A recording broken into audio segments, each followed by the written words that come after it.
Well, good morning, intrepid New Englanders. Thank you so much for coming out. And for those not as brave as you, we are recording this. It will be on YouTube, and we'll distribute that video throughout the town. To begin our program, I'd like to introduce Audrey Elise Crane, who's a 7th grader at the Galvin. Come on up, Audrey.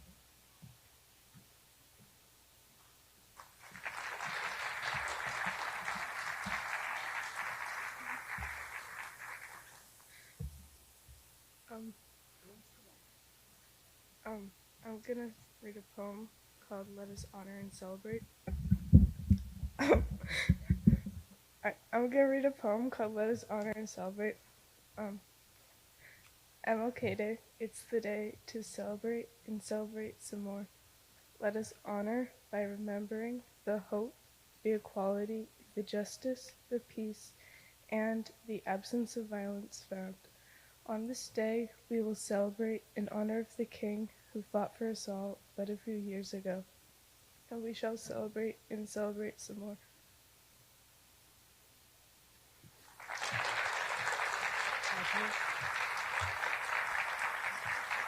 And this is just a little certificate to thank you for your participation. Thank you so much. We love to have the participation of students, lots of students, in this particular program. When we were planning this event, we were guided by the King Center's theme for this year, a strategic theme, which was Mission Possible, Protecting Freedom, Justice, and Democracy in the Spirit of Nonviolence. The pioneering work of Martin Luther King Jr. is demonstrated in his theory of kinging and nonviolence.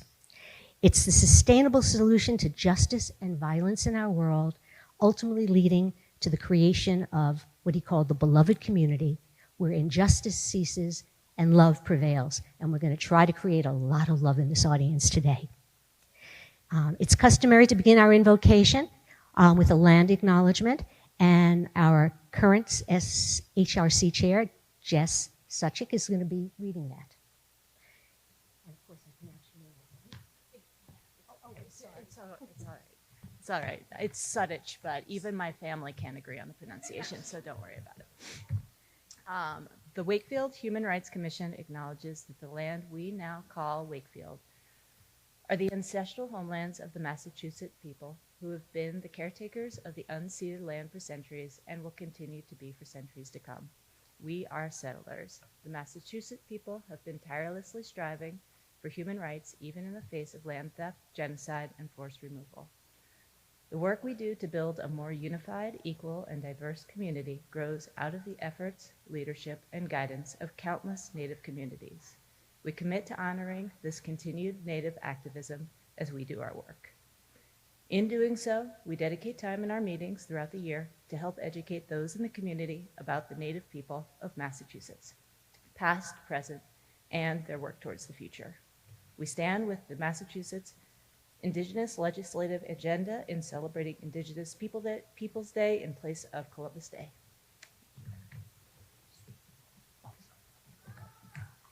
Okay, thank you. And I apologize again for the mispronunciation. I do that all the time.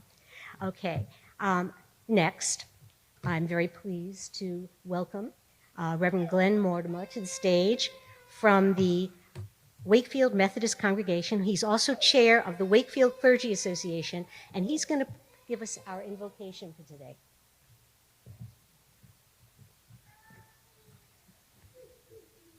Good morning, everyone.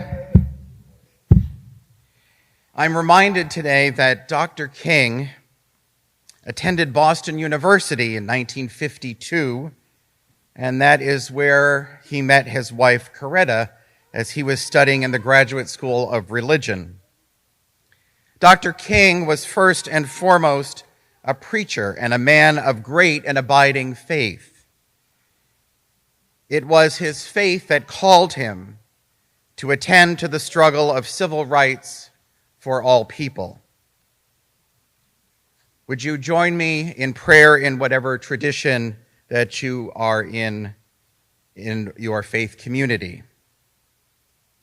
Gracious God, on this Martin Luther King Jr. Day, as the struggle for civil rights continues, We pray for a renewed commitment to love and nonviolence. We pray for the resistance of hate and the liberation of the oppressed. We pray for the poor to be lifted up and the vulnerable to be protected.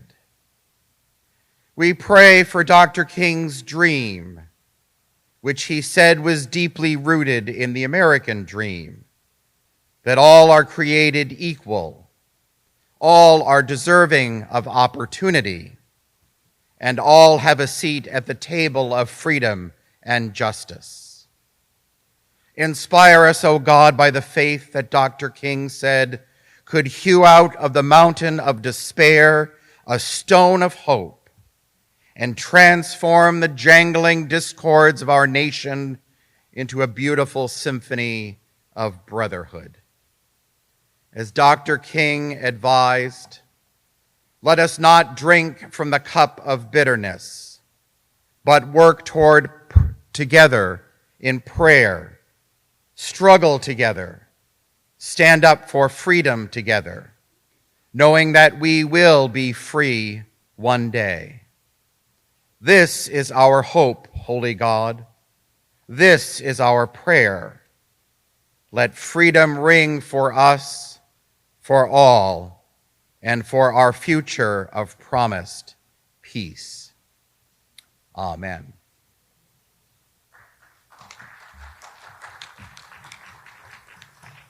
Definitely words to live by. Now I'm going to give you a little slideshow of civil rights history. I had the good fortune of being in Memphis this fall, and I spent a day at the National Civil Rights Museum, and believe me, it's well worth your visit. It's right adjacent to the historic Lorraine Motel, and most of you know that is where Martin Luther King spent his last hours. The exhibits at the museum tell the story of the civil rights movement from, well, key episodes, from slavery until Dr. King's death. This is one of the first things you see. It's a hall of resistance, and it contains graphic representations of the global impact of slavery.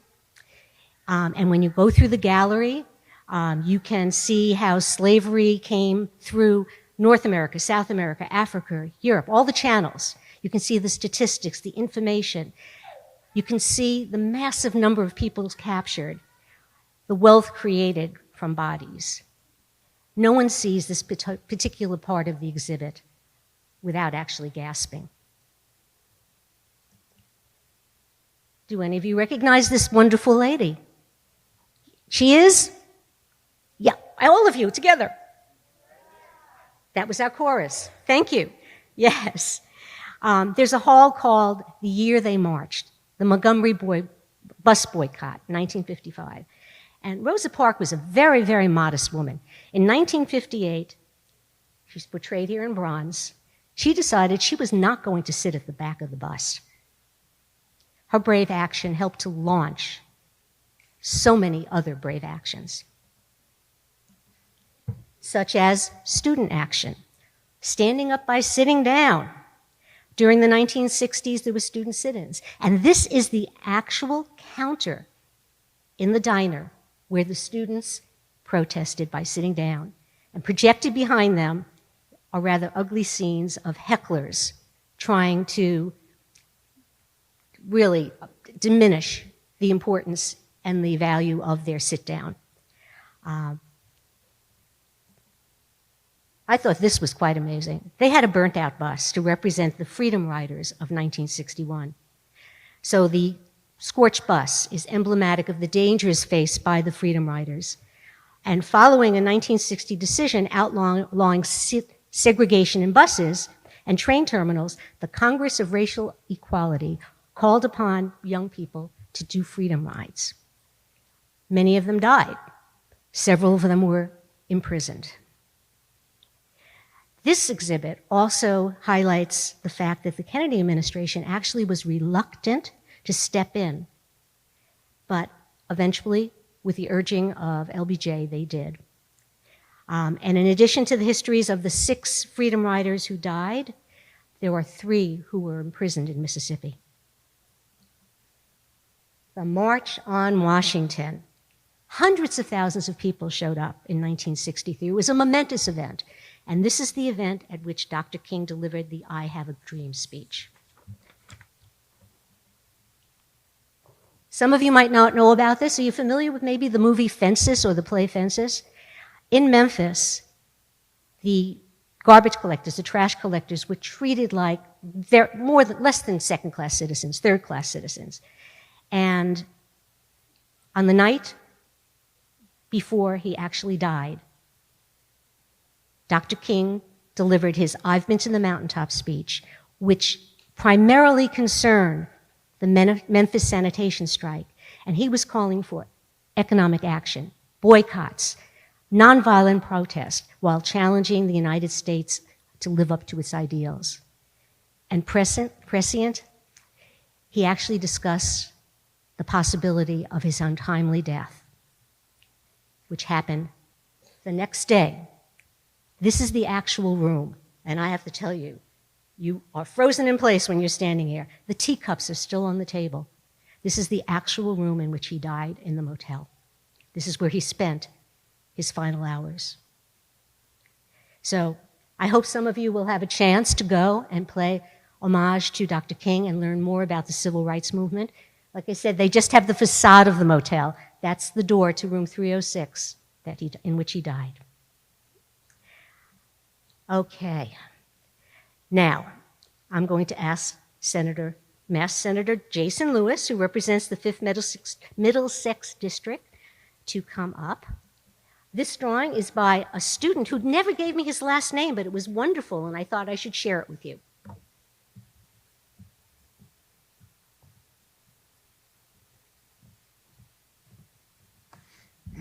Okay. Isn't that beautiful? Happy MLK Day, everybody.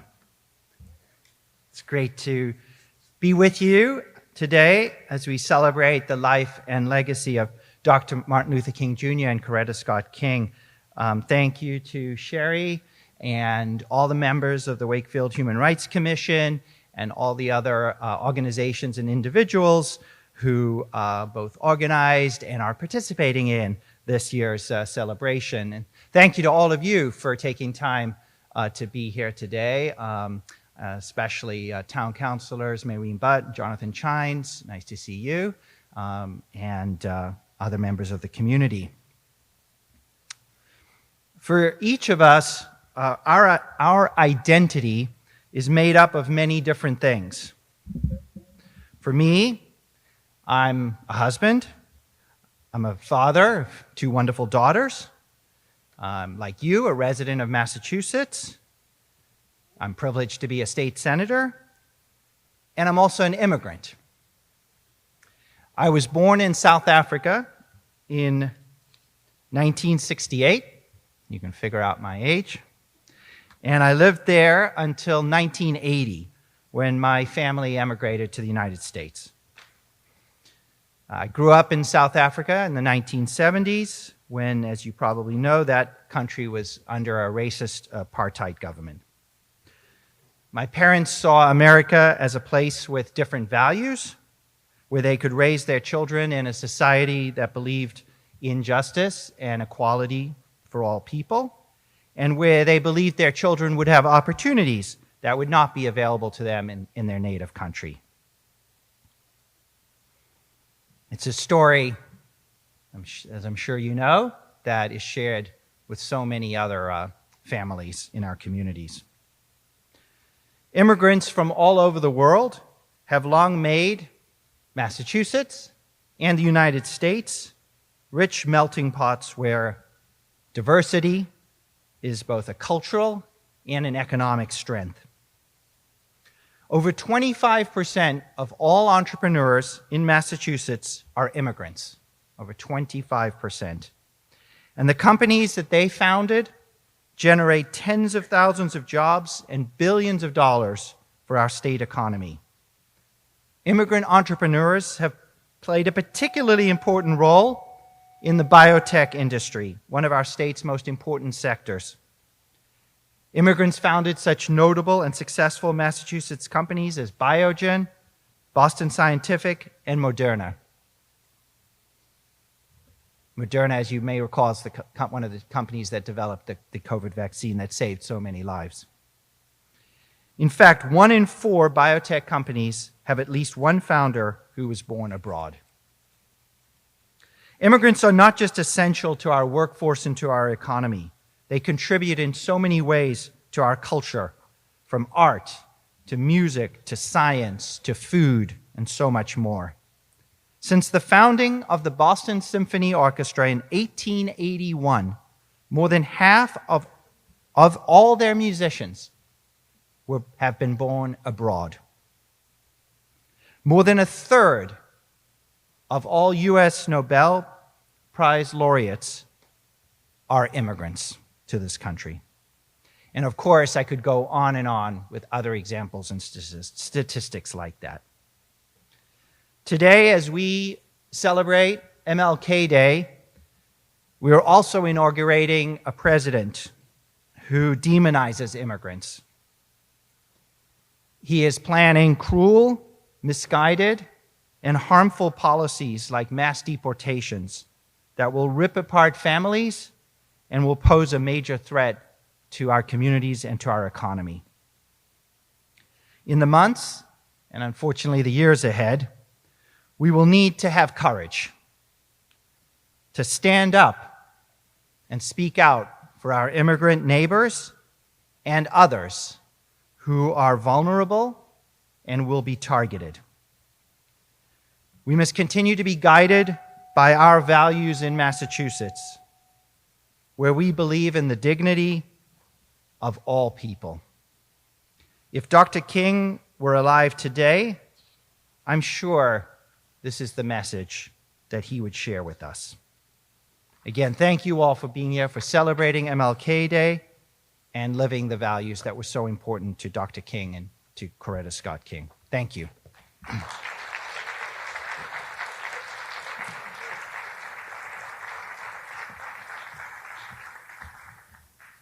Okay, now you've heard a lot of talking. It's time for some music. And we invite all of you to sing along with a wonderful group of students from Dolbear who are going to be introduced by Jill Diamond, who's one of our HRC commissioners. And the lyrics are up here, and I'm expecting all of you to join in.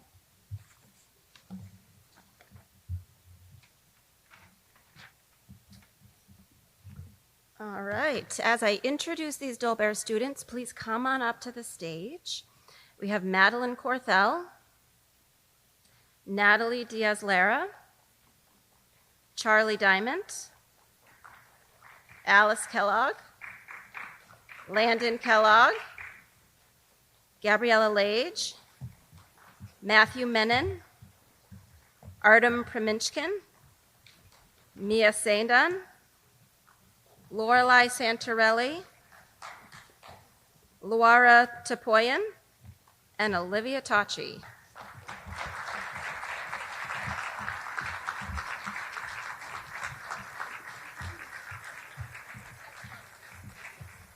And they're going to be joined by one of the professional singers from, or 2 or 3, from the Kingdom of Voice Choir.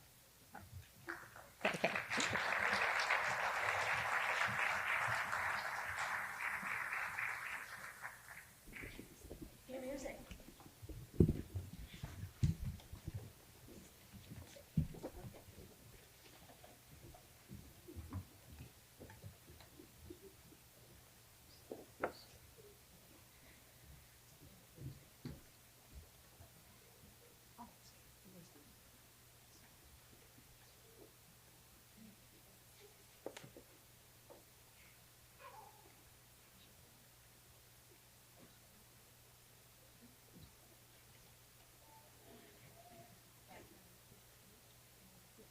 The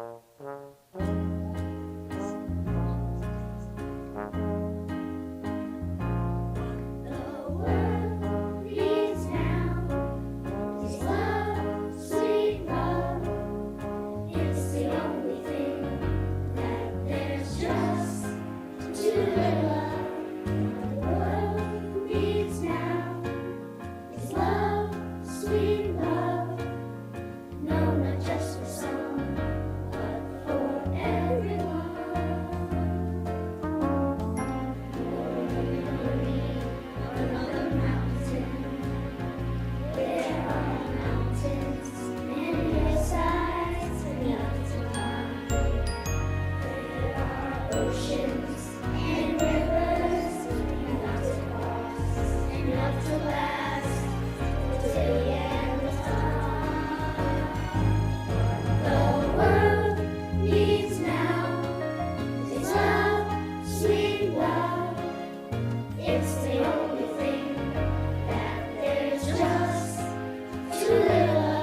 That was wonderful.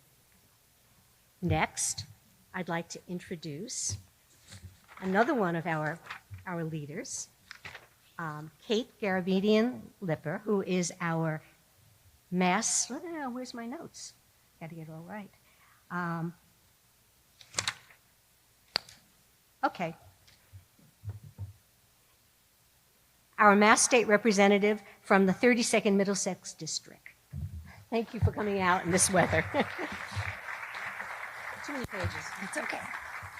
Thank you, Sherry, and good morning, everyone. I want to thank everyone for being in attendance today and traversing our snow, and to the Wakefield Human Rights Commission and all the other partners for organizing this incredibly powerful event. And let's give another round of applause to our amazing performers just now.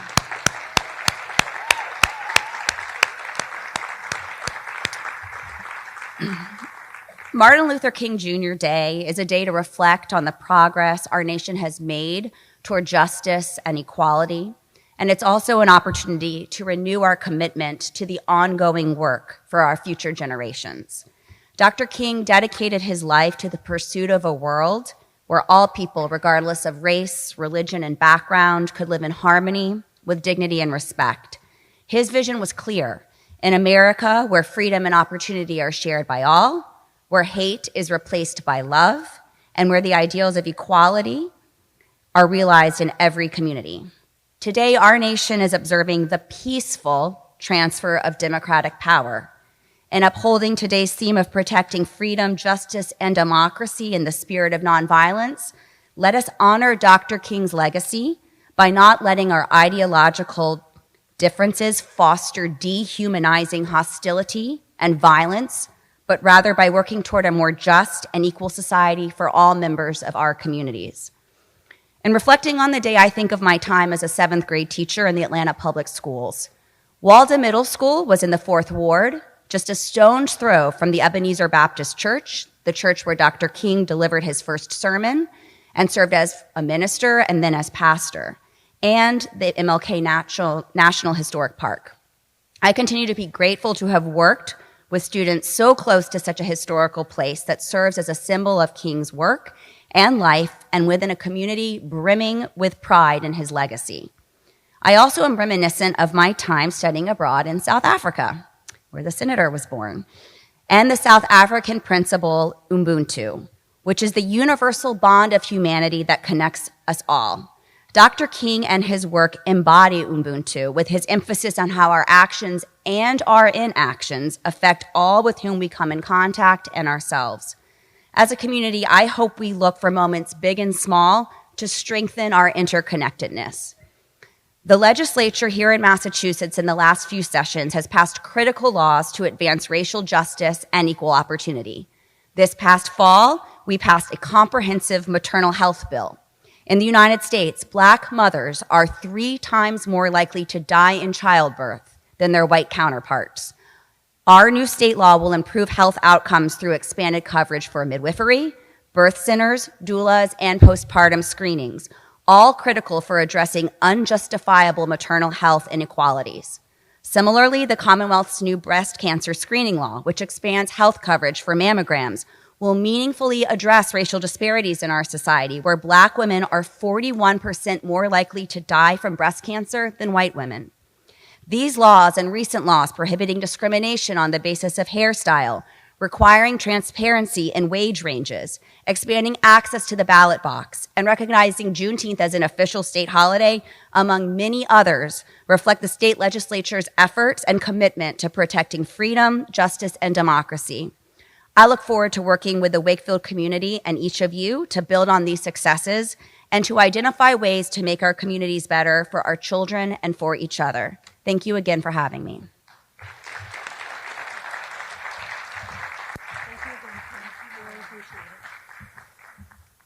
Okay.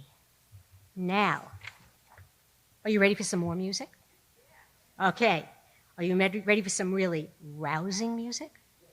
Okay. I'm going to invite members of the Kingdom Voice of Glory Gospel Choir who made it here from all over the state to sing for you today. Okay. And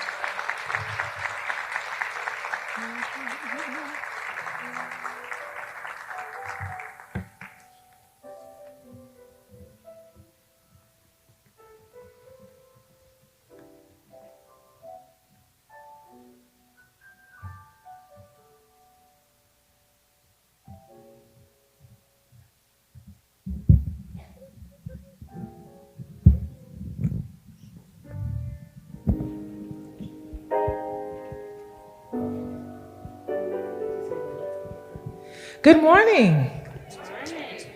I'm so used to church, so forgive me if I start amening and praising the Lord and all that. We are Kingdom Voices of Glory. Well, some of us. We have a few that are missing this morning, but we're happy to be here with you and to share some music. It worked out well because we have a concert coming up on February 8th, and so we said, why don't we come and practice here? So this is our rehearsal. Welcome to our rehearsal. We're going to sing some songs that just celebrate the culture. We're going to sing Sia Hamba Kukayen Kwenkos, which translates to We Are Marching in the Light of God. And then we will sing a song that you might know called Lean on Me. Feel free to sing along with us. And then we'll end with the Black national anthem, Lift Every Voice and Sing.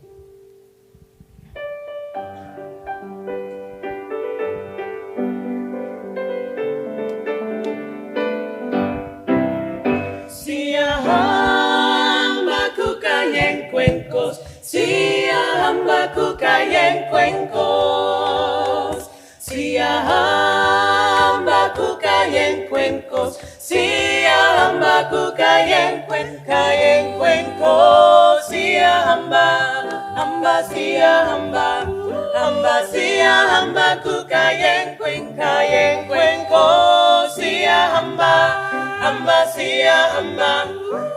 Sia hamba kukayen kwenkos. We are marching in the light of God. We are marching in the light of God. We are marching in the light of God. We are marching in the light of God. We are marching, marching, we are marching, marching, we are marching in the light of God. We are marching, marching, we are marching, marching, we are marching in the light of God.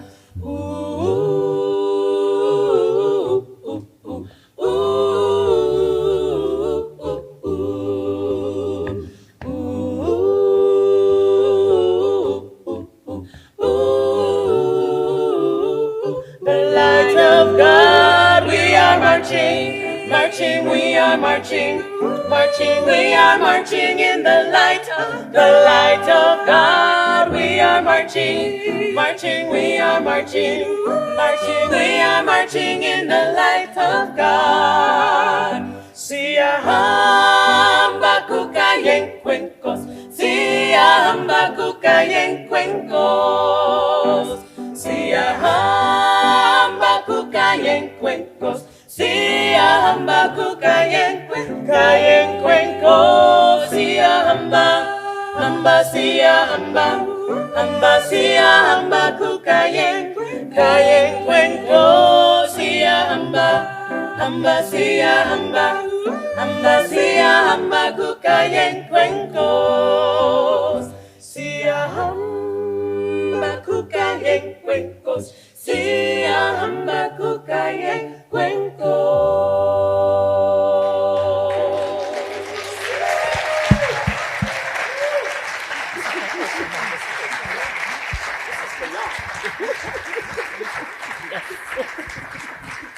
They say we're not loud enough, so we're going to take the mic. I'm not usually soprano, but I have on missing, so bear with me. This song says, lean on me when you're not strong, and I'll be your friend. Sometimes we find it hard to ask for help, but this song is an encouragement to say, I might be able to understand your problem. I might be able to have something that you might need to borrow. Just call on me, and I'll be your friend. So let's keep that in mind as we are thinking about our brothers and our sisters that might be struggling a bit, to be able to be that shoulder that they can lean on.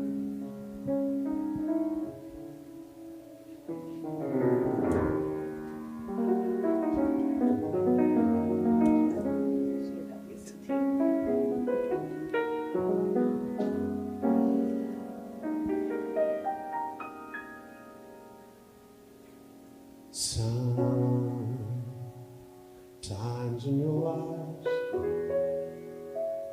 we all have pain, we all have sorrow, but if you rise, we know there is always tomorrow. Lean on me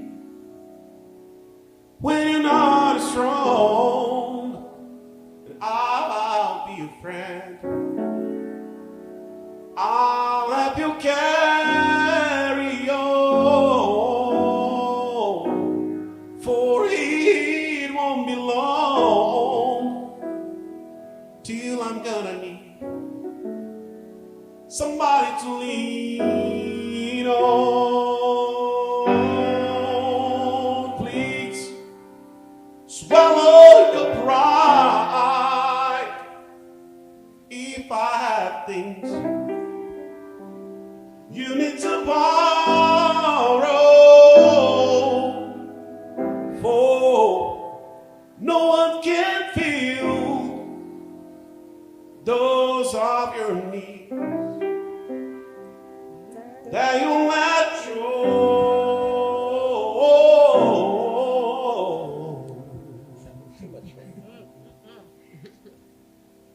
You just call on me, brother, when you need a hand. We all need somebody to lean on. I just might have a problem that you understand. We all need somebody to lean on. So lean on me. Lean on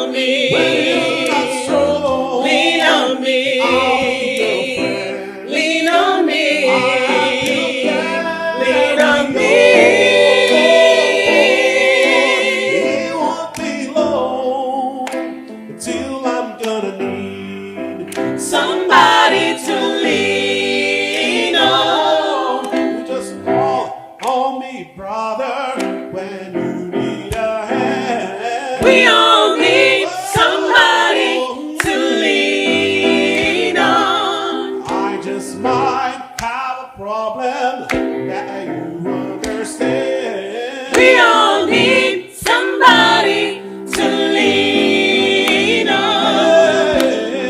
Lean on me. Lean on me. Lean on me. Lean on me. Right up to the road, I share a load. If you just call me, yeah. Just call me. Get a friend. Call me. Call me. Call me. Call me. Call me. Call on me, brother, when you need a hand. We all need somebody to lean on. Might have a problem that you understand. We all need somebody to lean on. We all need somebody to lean on. We all need somebody to lean.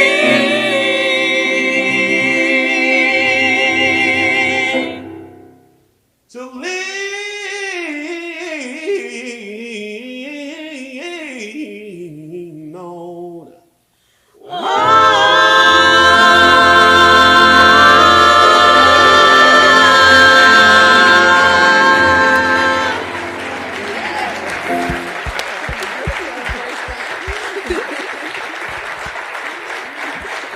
Awesome. Ooh, that was a good practice, right? What do you think? You think we're ready for the show? Okay. Awesome. This next song is the Black National Anthem. So if you would respectfully stand as we sing. We're going to just do one stanza. Lift every voice and sing till earth and heaven ring with the harmonies of liberty.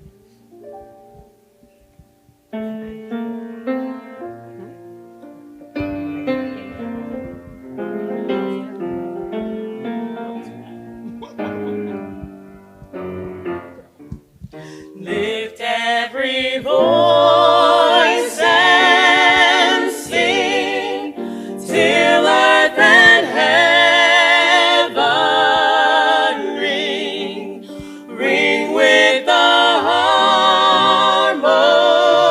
harmonies of liberty. Let a rejoicing rise high as the listening skies. Let it resound loud as the rolling sea.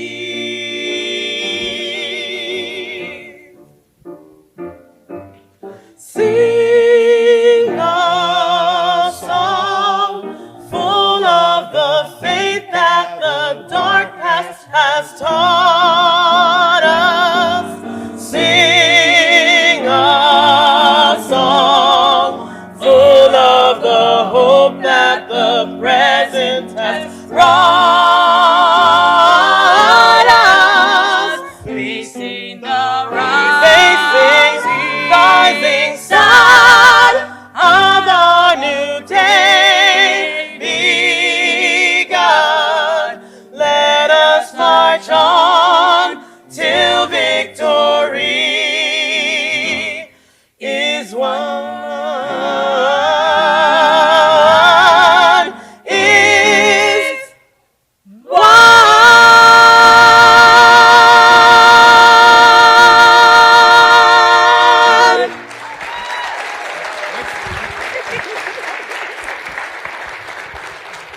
Thank you. You may be seated.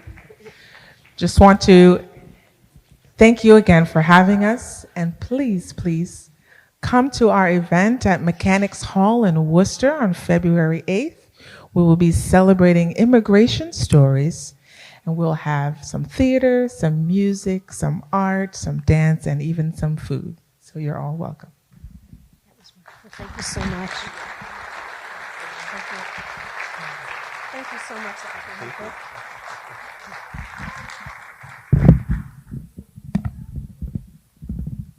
Okay. Definitely made it worthwhile to come out in this weather, didn't it? Wonderful. They're really wonderful. Okay. This is one of my favorite parts of today. Every single year, we ask for nominations from those in our community of individuals. These individuals can be volunteers, town employees, students, and organizations who have made significant, tangible, and meaningful contributions that promote civil and human rights in Wakefield or anywhere in the world. It is now my honor to ask Police Chief Scory to present this year's Community Service Award.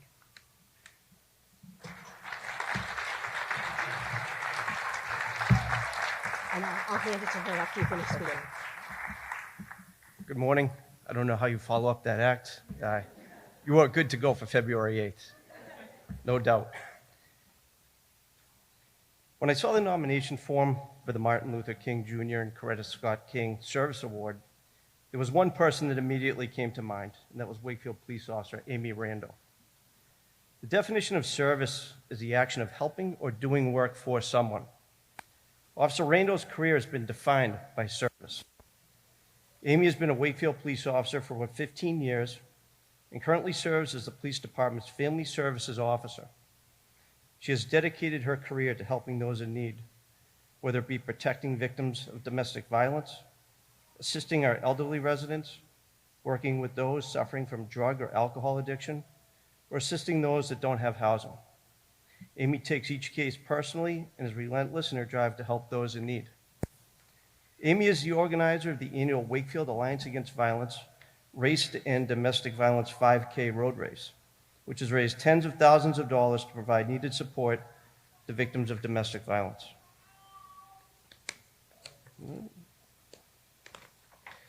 She spends countless hours transporting domestic violence victims to court to assist with restraining order applications, find housing, food, child care, and other necessary supports.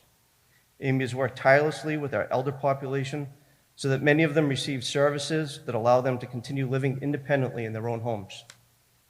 She has teamed up with our mental health clinician and recovery coordinator to seek treatment for those suffering from drug and alcohol addiction, and there is no doubt that their collective effort has saved lives.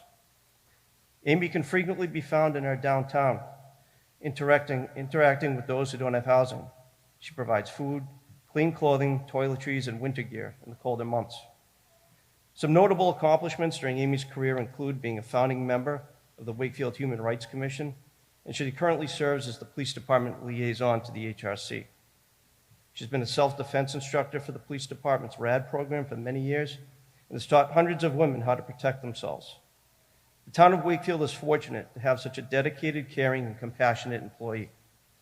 It was an honor for me to nominate Officer Amy Randall for this award, and in my opinion, there is no one more deserving. Congratulations, Amy.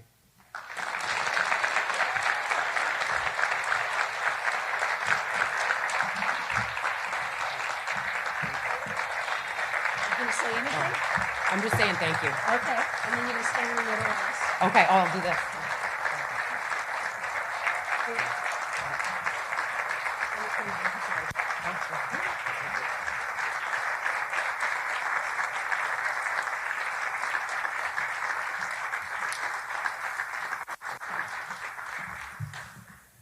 And I won't keep anybody too long. I just want to say thank you. I'm honored that I got this award. It's been an honor to serve with the Human Rights Commission and to serve the town of Wakefield, those visiting and those who live here. Thank you. See you soon. Amy is also, I believe, a lifetime Wakefield resident. So she's one of us. Okay. So next, we have something very exciting coming up. Whoops, nope. Jumped ahead. There we go. Something very exciting coming up this particular spring. I'm going to invite Benny Wheat and Chris Gervasi to tell you about it and the significance of the slide.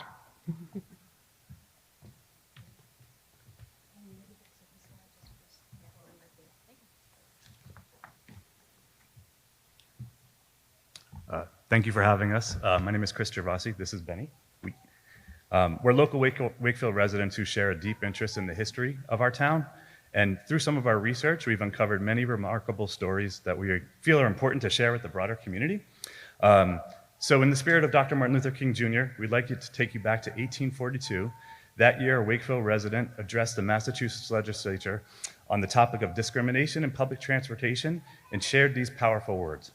Color is made to obscure the brightest endowments, to degrade the fairest character, and to check the highest and most praiseworthy aspirations. This resident, Charles Lennox Remond and his wife lived right here in Wakefield, in a house that once stood where the Greenwood Elementary School is now located. The Remond family dedicated much of their lives to the fight for freedom and equality. Before Frederick Douglass rose to prominence, Charles was actively working and speaking at the Anti-Slavery Society conferences across New England and Europe. Nearly a century before Brown versus Board of Education, Charles was in Nantucket fighting to integrate public schools, an effort that led him to being driven off the island during the Brotherhood of Thieves riot. Before the 54th Massachusetts Regiment departed for South Carolina during the Civil War, it was Charles who was recruiting locals to join the cause. Before Sojourner Truth famously tied the abolitionist movement to the fight for women's suffrage with her iconic words, "Ain't I a woman?" Charles was pushing for equality and inclusion of women in the abolitionist movement. The Remonds are just one extraordinary family from our area, and we invite you to join us in discovering more of these inspiring stories for our upcoming event, the Black Heritage Walking Tour of Wakefield. Benny? Yeah. So this one family who is exceptional is one among several stories that we've uncovered of African-American residents of our town, and the walking tour is going to highlight many of these families and individuals and their stories, including stories of enslaved residents who helped build the foundation of our town, their specific contributions to the overall fight for liberty for all enslaved people across the Commonwealth, enslaved gentlemen who fought in the Revolutionary War. Those veterans earned their freedom while fighting for the independence of our nation. We're going to look at the transition from enslavement to liberty to freedom and early Black home ownership, Black business ownership in our town, the contributions of Wakefield to the national anti-slavery movement in the antebellum period. All this and more. So come and join us. These are stories that are seldom talked about, and we keep finding more and more and more incredible stories. And so the walking tour is scheduled, mark your calendars, May 31st. It's a Saturday. We will be starting at 1 in the afternoon at the BB Library. The details will be forthcoming, but put it on your calendar, and we would love to see you there. Thank you. Thank you. I look forward to that. Okay. Oh, we're winding down here. I'd like Ava Serrano, the Youth Council representative to the HRC, to join me. Each year, it's customary for us to develop a community service project to honor Dr. King's legacy through service and volunteerism and demonstrate how joining together in service can transform your life and the lives of others. Whether it's something big or small, a big act of kindness, a small act of kindness, service has the power to invite people, to build bridges, and to heal divides. Last year, we painted the undercoating at the Boys and Girls Center for Starry, Starry Night in their art room, a previously dismal room that now sparkles. So, Ava, would you join me?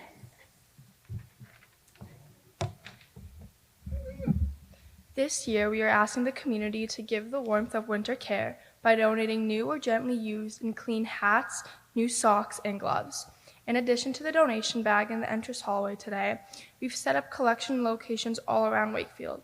You will find these donation bags in various lobbies of the AmeriCal Civic Center, Galvin Middle School, Town Hall, Wakefield Memorial High School, and inside the back entrance of the McCarthy Senior Center. And actually, the bags out front are really filling up. I should acknowledge that our materials for bagging this came from donations from Staples and Home Depot, members of our community. Donations will continue through February 7th. On Saturday, February 8th, from 9:30 to 11:30 a.m. at the Heritage Room of the AmeriCal Civic Center, we ask members of the community to help the Human Rights Commission and Youth Council to sort, package, and deliver these donations. So contact the HRC. You can do it through our email. If you would like to assist in managing any of the donation sites, I do have some volunteers, but I think we're going to need more. And I really thank Ava and the Youth Council and every one of you who donates in advance for making this a successful community project. Thank you, Ava.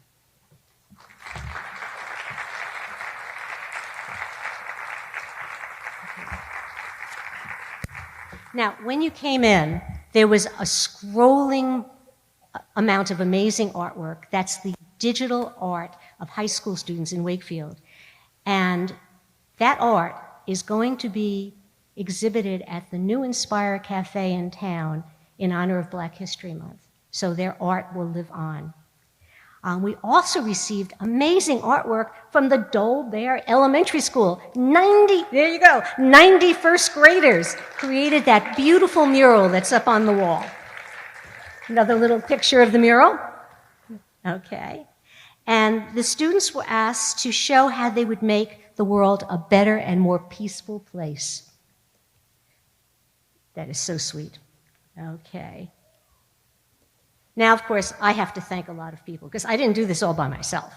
I have to thank my fellow commissioners, Jess, I'm going to pronounce it wrong again, Sudik, no, Jill Diamond, Hun Leon, Jalak Patel, who with the Voices of Steel are now competing in a vocal competition in Memphis, school committee member Pete Davis, police department liaison Amy Rando, town council liaison Maureen Butt.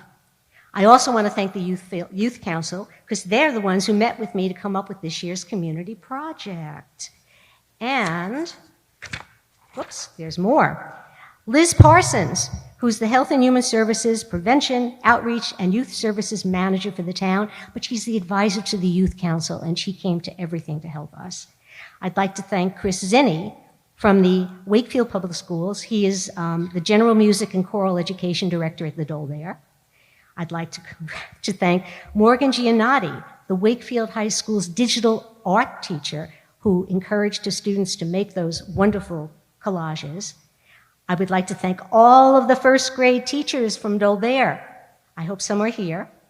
And last but not least, thank you to Ian McDermott and the wonderful staff at WCAT, because thanks to them, not only do we have sound, do we have visuals, but we are going to have a YouTube video so anyone who couldn't be here today, or if you would like to watch this again, can view it at home.